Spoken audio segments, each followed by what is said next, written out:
नमस्कार किसान भाइयों, कृषिफाई के खेती समाचार बुलेटिन में आपका स्वागत है।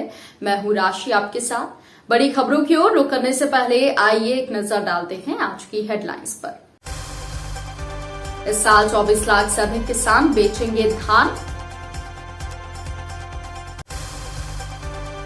नकली उर्वरक और बीजों की कालाबाजारी रोकने के निर्देश। सैटेलाइट के जरिए होगा फसल बर्बादी का आकलन। 2 लाख जल संग्रहण और संरक्षण कार्यों को शुरू करेगी सरकार। और नुकसान की चिंता छोड़ें, सरकार देगी 10,000 प्रति हेक्टेयर। अब खबरें विस्तार से। धान खरीद की प्रक्रिया लगभग सभी राज्यों में शुरू होने वाली है। छत्तीसगढ़ में भी धान खरीदी 1 नवंबर से शुरू होने जा रही है, जो 31 जनवरी तक चलेगी। इस बार प्रदेश में धान बेचने वाले किसानों की संख्या में वृद्धि हुई है। इस साल लगभग 60,878 नए किसानों ने धान बेचने के लिए अपना पंजीयन कराया है। इसके अलावा इस साल धान का रकबा भी 49,000 हेक्टेयर बढ़ गया है। बता दें कि पिछले साल 24.5 लाख किसानों का पंजीयन कैरी फॉरवर्ड कर दिया गया था। वहीं 60,878 नए किसानों को मिलाकर अब प्रदेश में धान बेचने वाले किसानों की संख्या बढ़कर 24.62 लाख हो चुकी है। राज्य में धान खरीदी के लिए प्रारंभिक तैयारियां सुनिश्चित कराने के लिए जिला कलेक्टरों व जिला विपणन अधिकारियों को निर्देश दिए जा चुके हैं।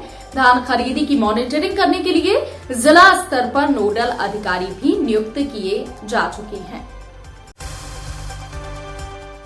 देश में खरीफ सीजन की फसल की कटाई का काम पूरा हो चुका है। इसके बाद किसानों ने रबी सीजन के लिए बीज, खाद और उर्वरक खरीदने का काम शुरू कर दिया है।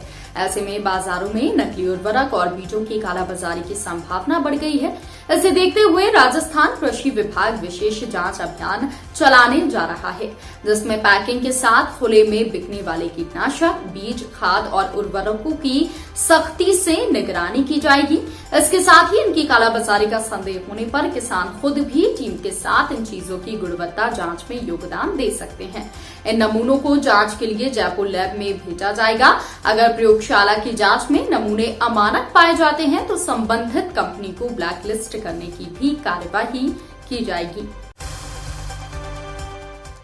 देश के कई राज्यों में इस साल बेमौसम बारिश और खराब जलवायु के कारण फसलों का काफी नुकसान हुआ है।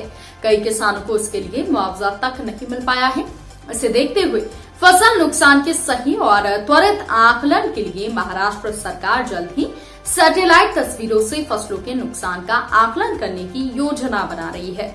ये जानकारी प्रदेश के उप मुख्यमंत्री देवेंद्र फडणवीस ने मुंबई में एक समारोह के दौरान दी। सैटेलाइट की मदद से फसल की क्षति की जानकारी लेने और प्रभावित किसानों को समय पर मुआवजा देने की प्रक्रिया को तीव्र गति से पूरा करने में सहायता मिलेगी। इसमें सरकारी कर्मचारी के समय की बचत होगी और किसानों को मुआवजा मिल सकेगा। बता दें कि वर्तमान प्रणाली के मुताबिक फसल नुकसान के आकलन के लिए सरकार को फसलों की क्षति की मैपिंग के लिए एक लिखित आदेश जारी करना होता है। फिर राजस्व अधिकारियों को प्रभावित खेतों का दौरा करने, सर्वेक्षण करने और फिर क्षति आकलन रिपोर्ट जमा कराने के लिए कहा जाता है। रिपोर्ट को तहसील से जिले में और फिर राज्य स्तर पर ट्रांसफर किया जाता है। इसके बाद मुआवजे की घोषणा की जाती है। राजस्थान सरकार जल्द ही राजीव गांधी जल संचय योजना के दूसरे चरण की शुरुआत करने जा रही है।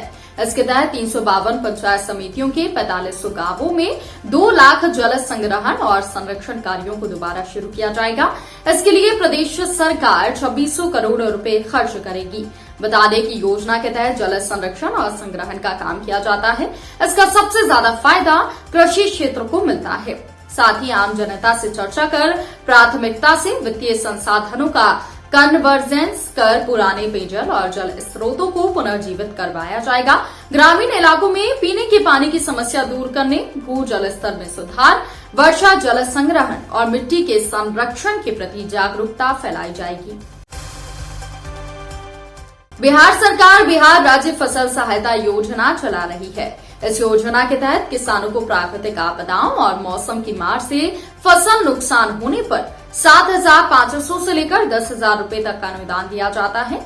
ये राशि किसानों के खाते में सीधा ट्रांसफर की जाती है। योजना के तहत 20% तक नुकसान होने पर प्रति हेक्टेयर 7,500 रूपये दिए जाते हैं। इससे अधिक नुकसान होने पर प्रति हेक्टेयर 10,000 रूपये मिलते हैं। योजना का लाभ लेने के लिए आप वेबसाइट epacs.bihar.nic.in पर जाकर जानकारी ले सकते हैं। वहीं नजदीकी कृषि विभाग के कार्यालय में भी संपर्क कर सकते हैं।